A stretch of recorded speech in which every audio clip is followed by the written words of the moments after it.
Inilah fakta sebenarnya kenapa Gibran jadi wakil Prabowo. Silahkan simak supaya tidak gagal paham. Awal mulanya pihak PDI yang mengajukan Gibran ke MK agar bisa menjadi bakal calon wakil presiden. Tujuannya untuk mendampingi calon presiden dari kubu PDI itu sendiri. Tapi malah terjadi pro kontra di dalam kubu PDI. Ada yang setuju, ada yang nggak setuju. Gibran dianggap kurang populer dan bisa jadi masalah yang berujung kalah. Di sisi lain, Jokowi sibuk mempertemukan Prabowo dan Ganjar. Jokowi ingin mereka bersatu, Prabowo calon presiden, Ganjar sebagai wakilnya. Ini pasti akan menjadi kemenangan yang mudah. Tapi Ganjar menolak dan memilih mengikuti instruksi dari Nyonya Besar, Megawati. Kalau bisa, jadi calon presiden ngapain jadi calon wakil? Toh PDI adalah partai besar. Pasti mudah menang, mungkin itu yang terlintas dalam pikiran Ganjar. Ganjar terlalu GR dan PID. Jokowi pun telah berdiskusi dengan Megawati agar Prabowo diduetkan dengan Ganjar. Jelas Megawati menolak mentah-mentah. Lia masa partai yang 10 tahun menjadi presiden tiba-tiba harus jadi wakil. Yo nggak maulah. Kita beralih ke kubu Anies. Di sini Anies sudah deal jadi calon presiden dari Partai Nasdem CS. Anies melobi Gibran untuk menjadi wakilnya. Tapi karena beda misi visi, Gibran pun menolak. Gagalnya Anies melobi Gibran, Ahawi menjadi pilihan berikutnya. Ahawi dan Demokrat menerima pinangan Anies CS, tapi sayang di tengah jalan Demokrat justru dikhianati dan ditinggalkan. Surya Paloh lebih memilih Cak Imin dari PKB dengan alasan bisa mengambil suara dari NU.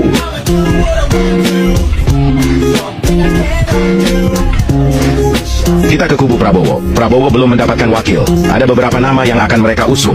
Ridwan Kamil dan Erick Thohir dan Sandi. Pilihan jatuh kepada Sandi. Tapi karena P3 Partai Sandiaga Uno telah terlanjur berkoalisi dengan PDI, Sandi pun menolak. Saat itu keputusan MK keluar. Gibran memenuhi syarat untuk jadi wakil presiden. Nama Gibran masuk dalam bursa wakil presiden. Mengetahui itu Prabowo ingin meminang Gibran. Berkali-kali Prabowo meminta Gibran agar mau menjadi wakilnya. Tapi berkali-kali pula Gibran menolak. Setiap pertemuan hasil selalu sama. Gibran menolak. Alasan Gibran menolak semua pinangan jelas karena menghormati PDI. Gibran masih menunggu keputusan PDI. PDI yang belum menentukan wakil.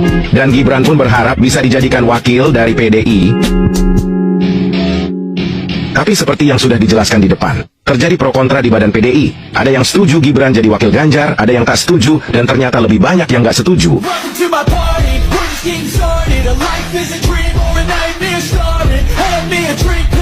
Sirna sudah harapan Gibran menjadi wakil Ganjar. PDI memilih Mahfud MD menjadi wakilnya. Mahfud MD dianggap lebih senior, lebih berpengalaman, dan lebih populer. Pasti lebih mudah mendulang suara masyarakat. Kira-kira begitulah pikiran dari kubu PDI. Jokowi yang mengetahui PDI memilih Mahfud MD menjadi wakil. Jokowi yang merasa ditinggalkan. Jokowi yang merasa pendapatnya tak didengarkan. Tentu sangat terkejut dan kecewa. Di sisi lain Jokowi juga tahu bahwa kubu Anies bukanlah lawan YG Muda. Apalagi ada Cak Imin bersama PKB-nya dan partai besar lainnya.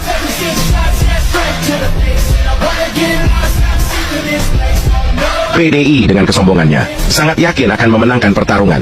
Kepopuleran Ganjar dan Mahfud MD dianggap sudah lebih dari cukup untuk menghancurkan lawan. Jokowi yang terlanjur kecewa dengan PDIP. Jokowi yang tahu bahwa kubu Anies pasti akan memainkan isu agama seperti yang dilakukan ke Ahok. Jokowi yang yakin PDI belum tentu menang. Jokowi yang tahu programnya bisa saja terhenti bila Anies menang karena pro luar negeri. Di sini Jokowi mulai memainkan catur politiknya.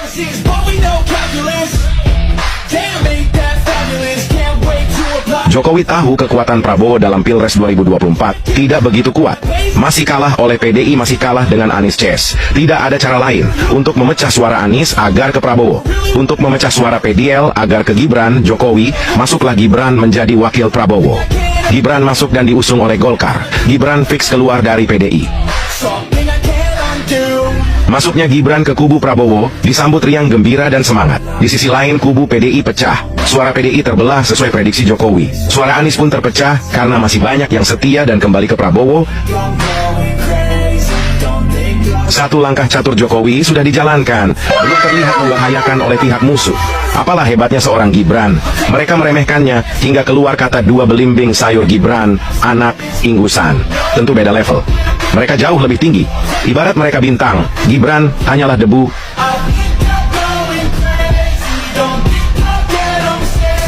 Seiring berjalannya waktu debat Capres-Cawapres berlangsung, elektabilitas dan survei Prabowo Gibran melambung tinggi, jauh meninggalkan lawan-lawannya. Disinilah musuh mulai panik. Mereka melakukan berbagai cara agar Gibran gugur menjadi wakil, menyalahkan MK dan membuat isu lainnya. Dan yang paling pedas adalah, Gibran adalah anak haram hasil dari keputusan MK.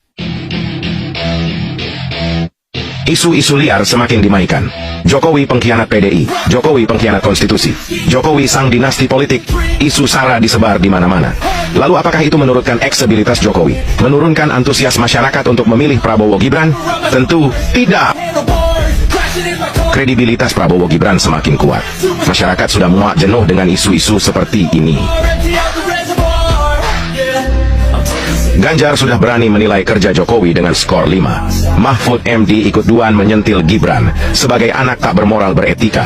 Mahfud yang sekarang bukanlah Mahfud yang dulu yang masih berkarisma. Tentang HAM Prabowo pun diangkat lagi, meski tak pernah terbukti Prabowo salah. Tapi mereka telah buta.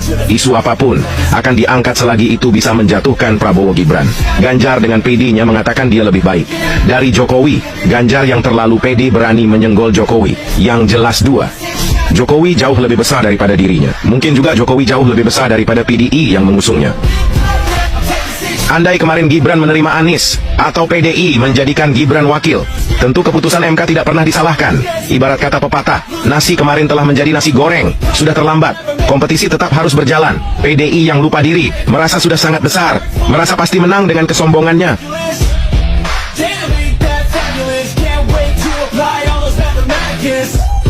PDI lupa, atau memang tidak tahu.